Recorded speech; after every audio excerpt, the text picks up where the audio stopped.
Olá, meu nome é Randy Kay e eu precisei morrer para encontrar Jesus. Eu não acreditava em experiências de quase morte até ter a minha própria. Durante minha carreira, estive profundamente envolvido no trabalho clínico, liderando equipes nas áreas de neurologia, cardiologia e cirurgia cardiovascular. Sempre fui uma pessoa baseada na ciência e nos fatos, frequentemente refutando histórias desse tipo. No entanto, em determinado momento, eu estava frustrado e me sentindo distante de Deus. Certa noite, clamei no meu quarto: Deus, se você está aí, eu preciso vê-lo, preciso de você. Depois disso, voltei de uma entrevista com uma grande empresa do setor de saúde no leste do país. Ao retornar, minha panturrilha começou a doer. Inicialmente, ignorei, pensando que poderia ter exagerado no treino. Algumas horas depois, a dor persistia.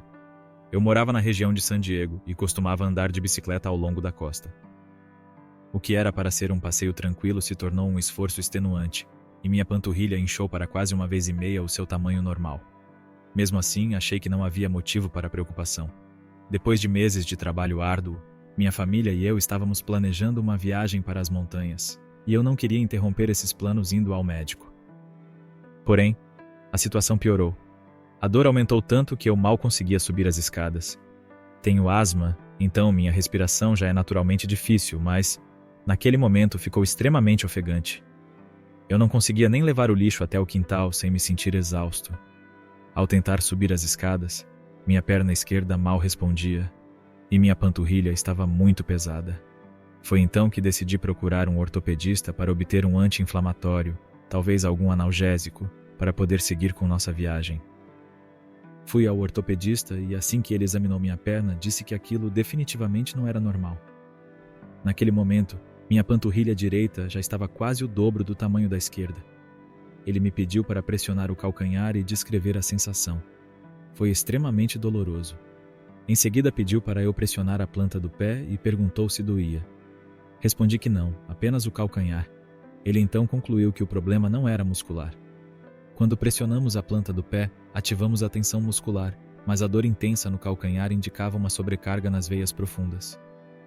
Diante disso, fui encaminhado imediatamente para a emergência, onde passei por diversos exames, incluindo um ultrassom que verificou a presença de coágulos de sangue da panturrilha até a parte superior da perna direita.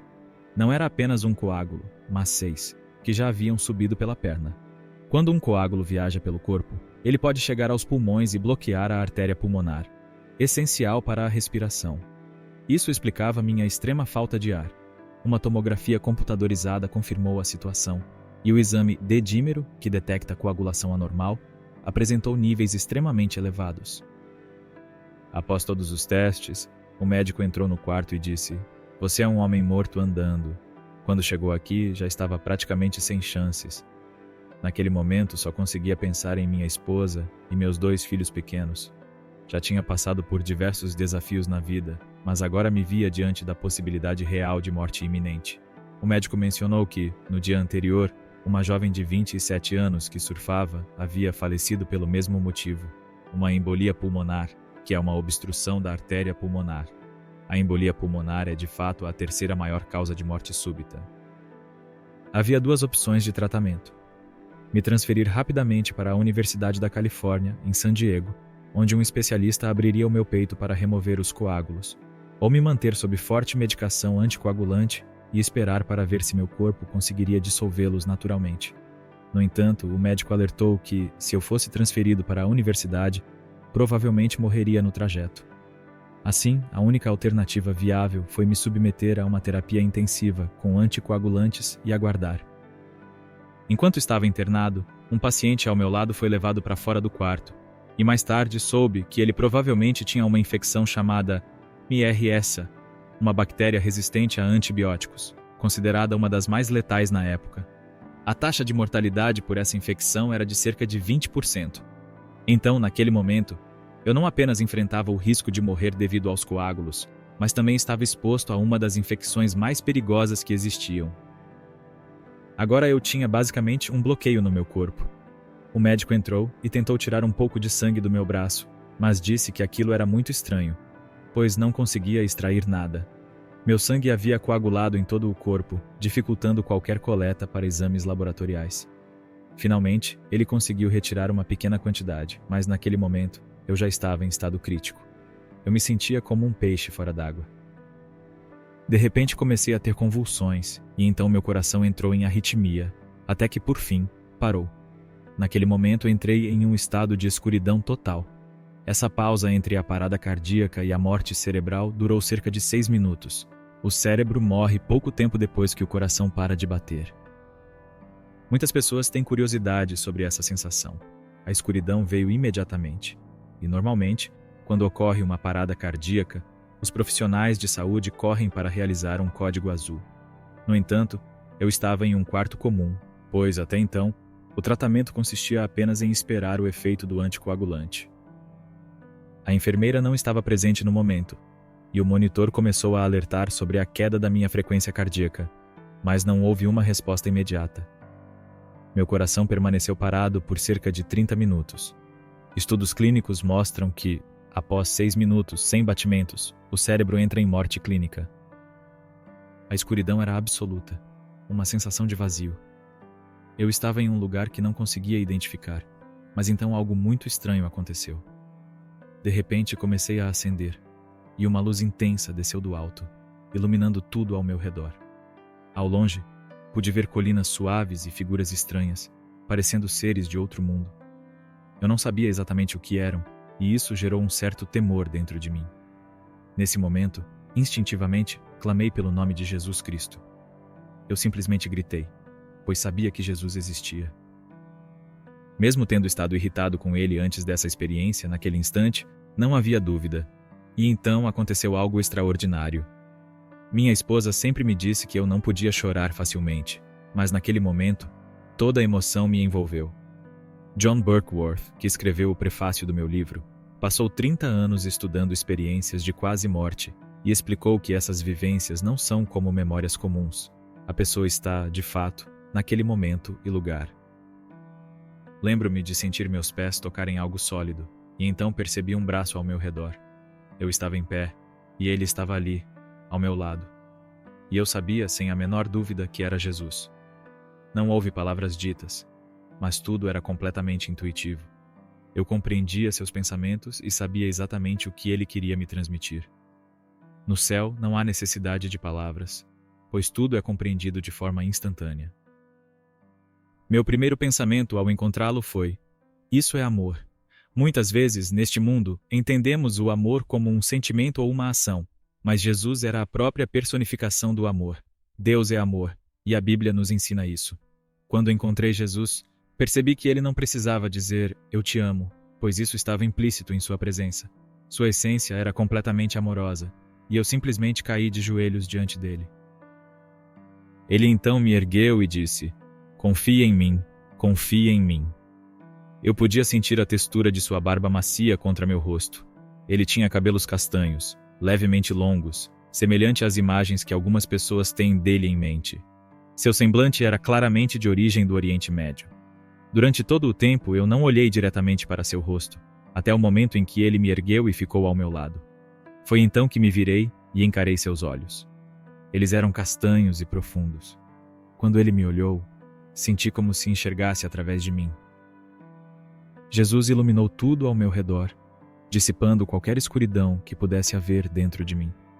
Sua luz atravessou todas as sombras da minha alma, trazendo uma paz e um amor indescritíveis. Fui envolvido por uma paz e um conforto que nunca havia experimentado em toda a minha vida. Dizer que foi espetacular ou surpreendente seria uma grande subestimação. Naquele momento, eu não estava preocupado com nada ao meu redor, pois tudo o que eu queria era estar na presença do Rei dos Reis e Senhor dos Senhores. Jesus passou tempo comigo, e só quando começamos a caminhar juntos, com seu braço ainda ao meu redor, foi que comecei a olhar ao redor para ver onde estava. Eu estava no céu, em um verdadeiro paraíso. Como eu sabia disso? Porque tudo era intuitivo, e eu compreendia exatamente onde estava. Eu sabia o que Jesus me dizia e tinha uma percepção que ia além da minha compreensão humana. Meu novo corpo espiritual parecia como se eu tivesse saído de um carro velho e entrado em um carro esportivo novo. Eu me sentia incrível, conseguia respirar livremente e fazer todas as coisas que antes eram limitadas para mim. O que me fora negado neste mundo, tanto fisicamente quanto espiritualmente, ali eu tinha em abundância. Eu simplesmente sabia que estava no céu e Jesus não precisou me explicar nada. Ele me mostrava tudo e eu compreendia de imediato. Vi anjos ao redor e também os ouvi. Os anjos que vi eram muito diferentes de Jesus. Ele tinha uma aparência comum, como a de um ser humano, falava normalmente e se comportava como um amigo próximo. Eu o via como uma figura acolhedora, quase como uma criança vê um pai. Ele usava uma túnica branca de tecido macio e sua aparência era a de um homem do Oriente Médio, com pele de tom levemente oliva.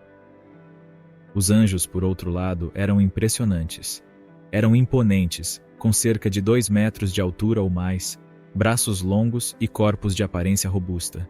Tinham um brilho metálico, quase como bronze ou cobre reluzente. Suas presenças eram vibrantes, cheias de energia viva. Seus olhos pareciam conter fogo, não como pupilas normais, mas como chamas que brilhavam intensamente. Quando falavam, suas vozes ecoavam em múltiplos tons ao mesmo tempo, como um coral celestial. Eram seres poderosos e imponentes, muito diferentes de Jesus, que era familiar e acolhedor. Quando olhei para os anjos, compreendi algo profundo. Pude entender por que, no início dos tempos, alguns deles escolheram seguir Satanás. Jesus, com sua natureza gentil e amorosa, contrastava com os anjos, que eram tão grandiosos e imponentes que poderiam facilmente ser confundidos como superiores. Isso me fez perceber como alguns deles foram enganados e se rebelaram contra Deus. Aproximadamente 1/3 dos anjos seguiu Lúcifer, porque sua aparência e poder eram impressionantes demais para ignorar. Tudo no céu estava cheio de vida. Não havia nada morrendo, nada decadente. Diferente do outono, onde as folhas caem e as plantas murcham, ali tudo florescia continuamente. Eu vi árvores, flores, rios e campos, mas eram mais do que simples paisagens naturais. Vi aldeias inteiras, onde as pessoas viviam em harmonia. Essas aldeias eram interligadas, formando uma comunidade coesa. Elas não seguiam um estilo arquitetônico específico, como casas de época ou edifícios modernos. A Bíblia nos fala sobre as moradas celestiais, e eu vi exatamente isso. Jesus havia preparado um lugar para nós, e aquelas aldeias refletiam essa promessa. As pessoas que vi ali eram todas diferentes, mas não existia qualquer distinção racial ou preconceito. Elas eram simplesmente expressões da criatividade de Deus, únicas e perfeitas. No céu, não havia divisões, apenas unidade e amor absoluto. Enquanto caminhava, vi outras pessoas em seus novos corpos espirituais. Entre elas, reconheci minha avó, o que me trouxe uma profunda sensação de pertencimento. Foi um momento de revisão da vida, onde percebi como tudo fazia sentido e como cada detalhe da existência estava conectado de uma forma muito maior do que jamais poderia imaginar. Vi que minha avó era a única pessoa próxima a mim naquele momento. Anos antes, eu havia guiado ela em oração ao Senhor, e agora, ali estava ela. Mas algo era diferente. Ela não tinha a aparência idosa que eu lembrava. Parecia mais jovem, semelhante às fotos antigas que vi dela em álbuns de família. Não era a avó que conheci antes de sua morte, mas eu sabia que era ela. Também vi outras pessoas, e isso me impactou profundamente. Um dos elementos mais marcantes foi o rio que atravessava aquele lugar. A Bíblia menciona o rio da vida, mas antes eu não entendia o conceito por completo. No entanto, no céu, nada é metafórico ou simbólico. Tudo é literal. Jesus frequentemente usava analogias para ensinar na terra, mas no céu, tudo simplesmente é o que é. O rio da vida fluía, nutrindo tudo ao redor. Flores exuberantes cresciam continuamente, sem jamais murchar ou morrer. Nada no céu perecia. As cores eram incrivelmente vivas, e os aromas eram infinitamente mais intensos do que qualquer coisa que eu já havia experimentado. Era como se um véu tivesse sido removido, e de repente, eu pudesse enxergar e sentir tudo com uma clareza indescritível. O rio da vida fluía por toda parte. Montanhas, campos, aldeias. Ele parecia ser a fonte de energia que sustentava tudo. Não há palavras humanas que possam realmente descrever sua essência, pois era algo que transcendia qualquer linguagem conhecida. No entanto, tive a sensação de que esse rio vinha diretamente de Jesus. Ele era a fonte de toda a vida, e sua presença alimentava tudo ao redor. Havia uma alegria indescritível naquele lugar. a Bíblia fala sobre os tesouros no céu, e eu sempre me perguntei o que isso significava. Seriam casas maiores, propriedades grandiosas? Mas não, percebi que o verdadeiro tesouro do céu era a proximidade com Deus. Aqueles que, em vida, tiveram um relacionamento mais próximo com Ele, experimentavam uma intimidade ainda mais profunda no céu. Acredito que mesmo aqueles que aceitaram Jesus nos momentos finais de suas vidas, como o ladrão na cruz, recebem a graça de estar com Ele, mas talvez sua proximidade inicial não seja tão intensa quanto a daqueles que buscaram um relacionamento contínuo com Deus. O céu é permeado por alegria pura, uma alegria que transcende qualquer coisa que possamos sentir na terra. Lá não há tristeza. Minhas lágrimas eram de admiração e felicidade. Vi crianças, pessoas em diferentes fases da vida, todos vibrando em júbilo. Vi algo como tecidos flutuantes que se dobravam e desdobravam como cascatas de luz. Vi anjos, crianças e adultos envolvidos em pura celebração e adoração. Mas o que mais me marcou foi que tudo era intencional. Nada ali acontecia sem propósito, pois tudo era dirigido pelo Espírito de Deus. Muitas pessoas se perguntam se há trabalho no céu. Sim, há, mas é diferente do trabalho da terra. No céu, trabalhar é uma forma de adoração a Deus. Não é uma obrigação ou um fardo, mas algo abundante e significativo. Cada pessoa desempenha um papel que reflete seu propósito. O céu não é um lugar onde apenas se descansa ou se flutua entre nuvens. Há atividades, construções e aprendizados. No entanto, a construção ali não se parece com a que conhecemos na Terra. Não é feita de tijolos e cimento, mas sim da intenção divina, da vontade de Deus para cada indivíduo. Tudo no céu é orquestrado por Deus. Sua presença permeia cada aspecto da existência celestial, guiando cada alma em perfeita harmonia. Vi que todos tinham algo a fazer, um propósito claro. Eles criavam, celebravam, aprendiam e adoravam, mas sempre com um sentido de plenitude e satisfação. Lá não há tédio, apenas uma alegria constante e uma conexão ininterrupta com Deus. Havia 3 pessoas ali. Uma mulher com longos cabelos castanhos, um homem de cabelos pretos e encaracolados, e outro homem com um cavanhaque. Eles estavam de mãos dadas e eu caminhava com Jesus. Eles estavam à minha direita, mas a mulher orava com os olhos voltados para cima. Parecia estar orando ao Senhor, mas não olhava para Jesus, que estava bem ao meu lado. Era como se Jesus estivesse presente no meio deles, mesmo sem eles perceberem. Enquanto seguravam as mãos, pude sentir a presença do Senhor permeando cada um deles e cada atividade naquele ambiente. A mulher agradecia ao Senhor e orava para que uma pessoa recebesse o perdão de Deus. Isso me fez pensar se ela estava orando por alguém que ainda não estava no céu. Acredito que sim. Parecia que aqueles 3 estavam intercedendo em oração, e isso me fez perceber algo profundo. Jesus está constantemente intercedendo por nós.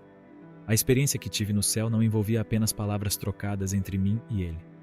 A presença de Jesus era penetrante, preenchia tudo e guiava todas as atividades naquele lugar. Foi então que percebi outra cena. As pessoas estavam criando coisas, quase como um artista pintando ou um construtor erguendo uma estrutura. Mas essa criação não era meramente humana. Tudo era feito sob a direção de Jesus Cristo, manifestando sua vontade através das ações e atividades dos habitantes do céu. Falamos sempre que a eternidade é para sempre, mas no céu o conceito de tempo não existe da forma como o conhecemos. No momento da minha experiência, eu não tinha ideia de quanto tempo havia passado. Eu estive clinicamente morto por 30 minutos, o que foi registrado pelos médicos no monitor. Durante esse tempo, estive com Jesus no céu, mas a noção de tempo ali era irrelevante. O tempo, afinal, é uma criação humana. No céu, ele simplesmente não tem a mesma importância. Não vi escuridão no céu. No entanto, à distância, percebi algo diferente. Uma espécie de túnel ou funil. Aquilo me pareceu estranho, pois contrastava com a luz do céu. Perguntei a Jesus sobre aquilo, e ele me respondeu que era a conexão entre o mundo de onde eu vinha e o céu, ou seja, era por ali que eu tinha passado para chegar ao céu. Esse detalhe me fez refletir sobre como essa transição ocorre e como a experiência de morte é muito mais do que imaginamos. Antes dessa experiência, eu era um homem cético, um cientista baseado em fatos. Eu nunca teria falado assim se não tivesse vivido isso pessoalmente. Eu mesmo havia refutado muitas dessas ideias antes de passar por essa experiência. No entanto, o que vi e senti estava muito além do que qualquer explicação racional poderia alcançar. Algumas paisagens eram familiares, mas a dinâmica e a estrutura de Deus transcendiam completamente qualquer coisa que conhecemos aqui. No céu não há relógios nem uma medição de tempo como a que temos na Terra, mas há algo que me marcou profundamente: o momento entre a morte e o desligamento total do cérebro. Sabemos que o coração pode parar, mas o cérebro ainda permanece ativo por cerca de 6 minutos. O que acontece nesses momentos? Poderia ser um tempo em que Jesus ainda dá às pessoas uma última oportunidade? Isso se conecta diretamente ao que Jesus me disse. Ele reafirmou o que está escrito na Bíblia: eu não desejo que ninguém pereça. Essa frase ficou muito clara para mim. A única tristeza que vi em Jesus foi quando ele olhava para aqueles que não o conheciam. Em nenhum outro momento vi tristeza no céu, mas ali, naquele olhar, percebi a profundidade do amor de Deus por sua criação. Ele ansiava por cada um de nós. Esse foi o único momento em que vi a tristeza de Jesus.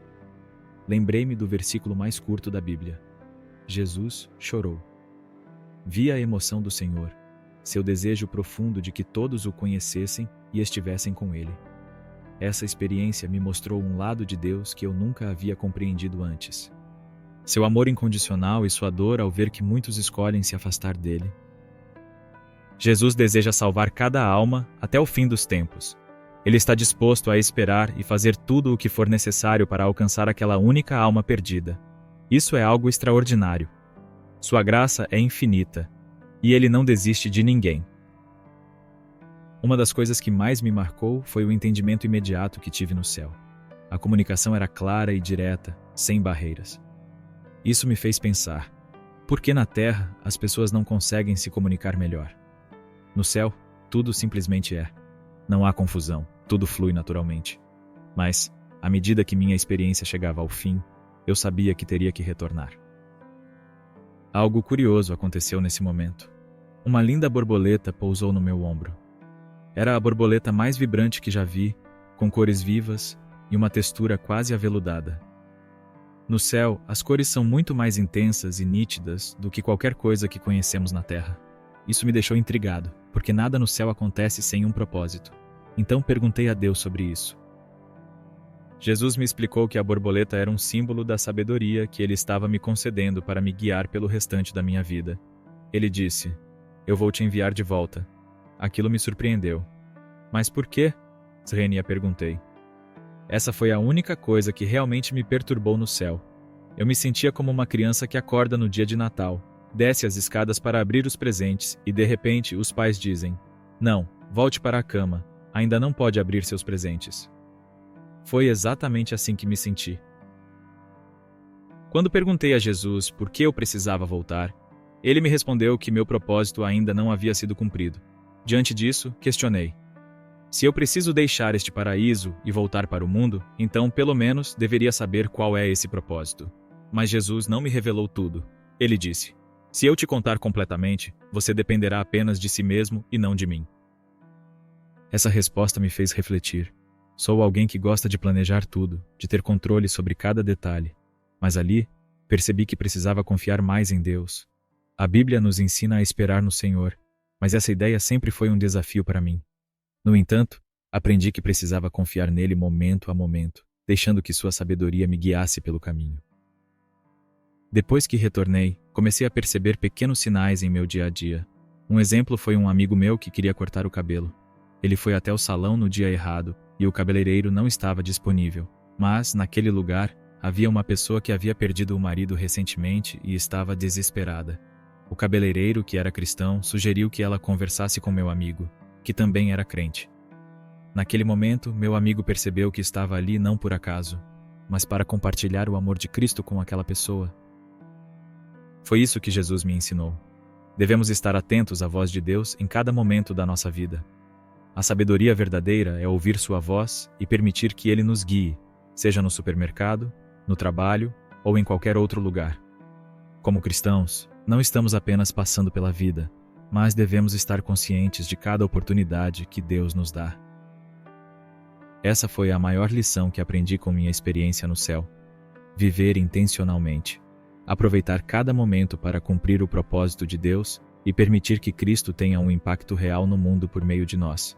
Isso é essencial para viver uma vida plena e significativa. Agora, meu objetivo é aplicar essa verdade no meu dia a dia, deixando que Cristo me guie em cada passo, para que assim seu reino seja glorificado através da minha vida. Meu objetivo principal agora é amar mais a Deus e me aproximar dele. Percebo que quanto mais me aproximo do Senhor, mais desejo que sua vontade flua naturalmente através de mim. Ele transforma o meu ser, guiando-me a agir de acordo com sua vontade.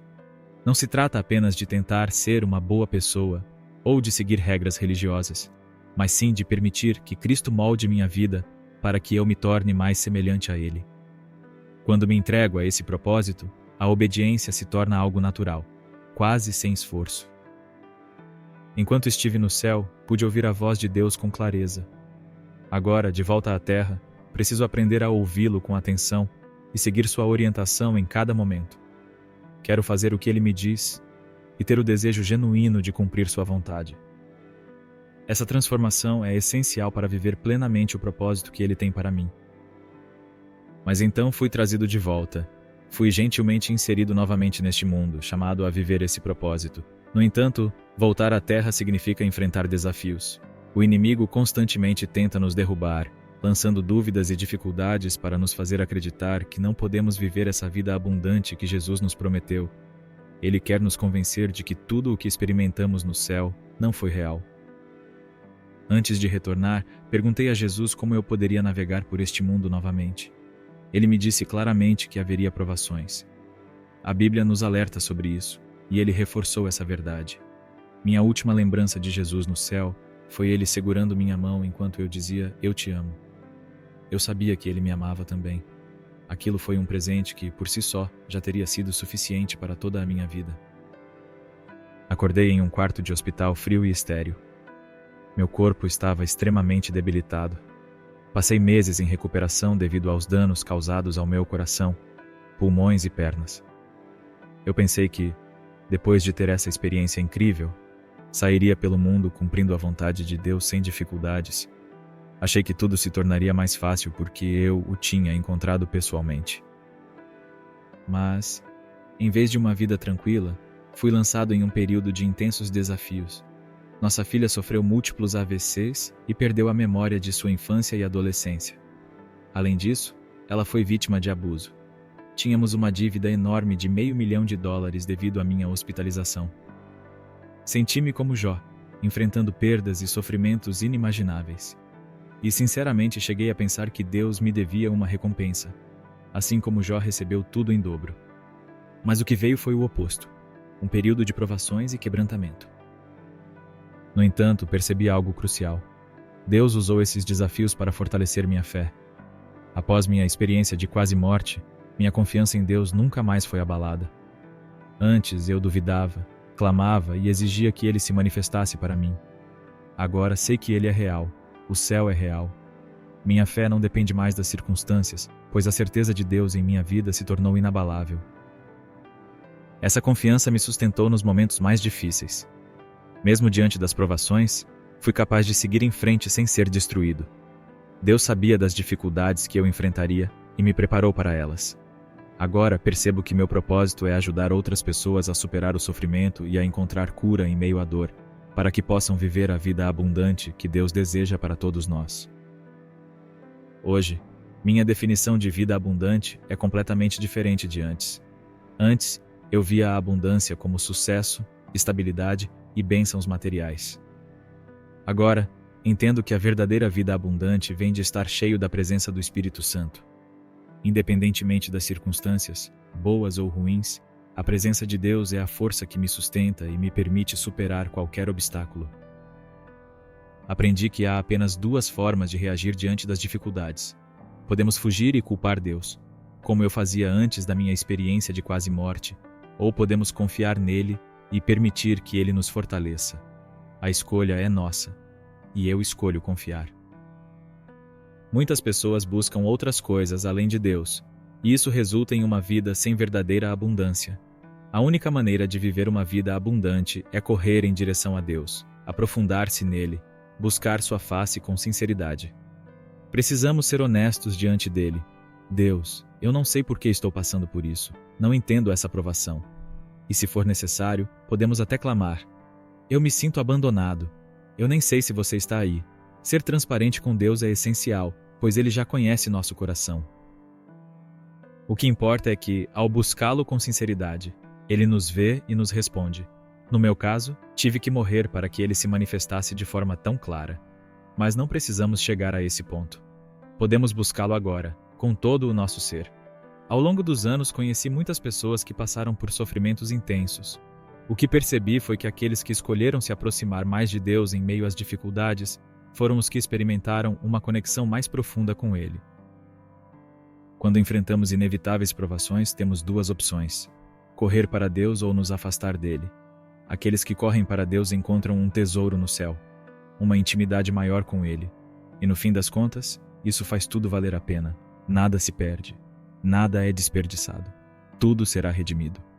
Essa é uma promessa do Senhor, algo que aprendi não apenas em Sua palavra, mas também ao estar em Sua presença. Jesus nos redimiu na cruz, e aqueles que o aceitam vivem essa redenção. Romanos 8:28 nos lembra que todas as coisas cooperam para o bem daqueles que amam a Deus, daqueles que são chamados segundo o seu propósito. Esse propósito está enraizado em nosso ser, em nossa essência espiritual. Descobri que a melhor maneira de entendê-lo é nos aproximarmos de Deus, ouvirmos sua voz e permitirmos que Ele direcione nossos passos. As pessoas que enfrentaram as maiores dores nesta vida encontrarão a maior recompensa na eternidade. Mas essa redenção não é apenas para o futuro. Ela já começa aqui. Para mim, ela se manifesta na oportunidade de ajudar outras pessoas, de amá-las de maneira mais genuína, porque sei o que é sofrer e posso sentir sua dor. E sei que, quando voltar para o céu, experimentarei algo ainda mais grandioso, algo indescritível.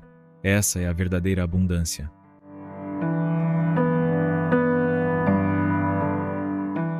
Agora que você ouviu esse testemunho, eu te pergunto: o que você vai fazer com isso? Você vai simplesmente fechar esse vídeo e seguir com sua vida como se nada tivesse acontecido? Ou vai permitir que essa mensagem transforme sua maneira de viver? Quantas vezes Deus já tentou chamar a sua atenção? Quantas oportunidades você já teve para se entregar completamente a Ele, mas escolheu adiar? Será que você precisa passar por uma experiência extrema para reconhecer que Ele é real? Hoje você tem a chance de mudar, de se render ao amor de Jesus e viver a vida abundante que Ele preparou para você. A decisão é sua: continuar do jeito que está ou se aprofundar na presença de Deus e experimentar tudo o que Ele tem para a sua vida. Escreva nos comentários: o que mais te impactou nesse testemunho? Você já teve uma experiência que confirmou a presença de Deus em sua vida? Eu quero saber sua história. E se você quer continuar aprendendo sobre isso, não se esqueça de se inscrever no canal e ativar as notificações. Aqui, você sempre encontrará mensagens que podem transformar sua vida.